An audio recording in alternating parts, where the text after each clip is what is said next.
Thank you for watching my video. My name is Brett Black and I will be doing this video on case study about Bennie and the Jets from Chapter 3. Bennie Gordon just graduated with his Master's in Accounting 2 years ago and has been working as the accounting manager at the division level of Jet Energy Company. Jet Energy Company is only allowed to make a maximum 12.5% rate of return on their operating income of their electricity that they sell.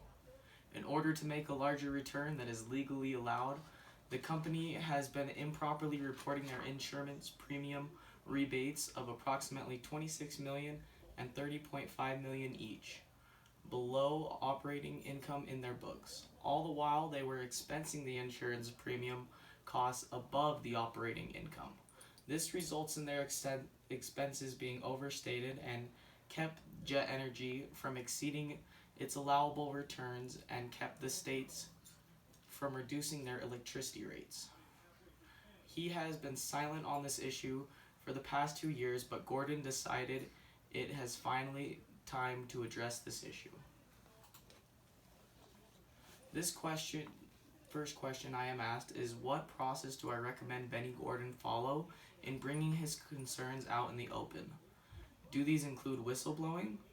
Bennie is not going to resolve the issue without blowing the whistle on it. So Bennie is going to need to engage in whistleblowing in order to successfully fix the issue of the overstated expenses. To start off, Bennie should discuss this issue with his immediate supervisor unless he can discuss it with a family member beforehand.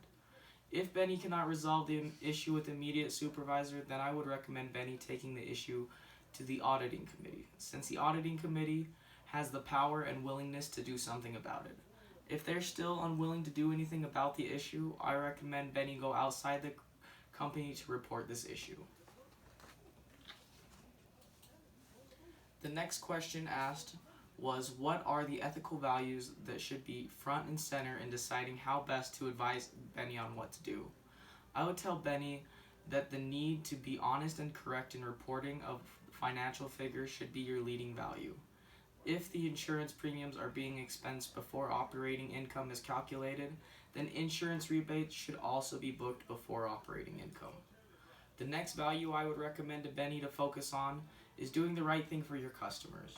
With the change in operating income, for your customers are having to pay a higher rate to help meet Jet Energy Company's 12.5% rate of return on their operating income.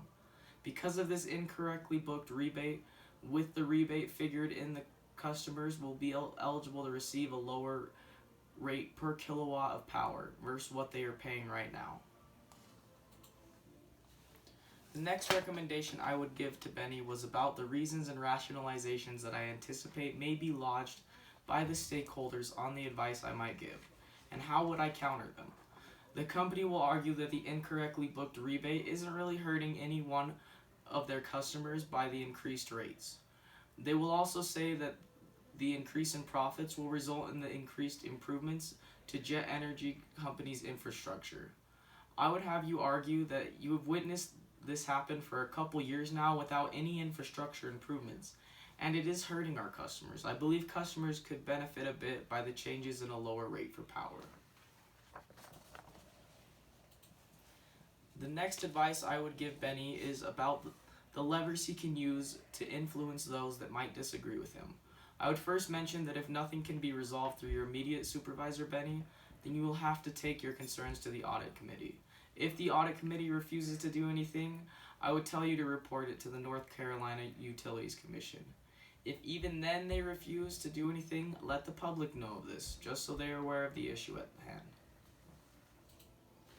The final advice I would give to Bennie would be to do it, but proceed with caution. This is because Bennie could possibly lose his job for being the whistleblower on this issue, and he could also be bringing up the issue that may not gain support. If it doesn't gain any support and Bennie is the only one fighting for it, this change, I think he should consider backing off. Thank you for watching my case study analysis of Bennie and the Jets. Have a great day.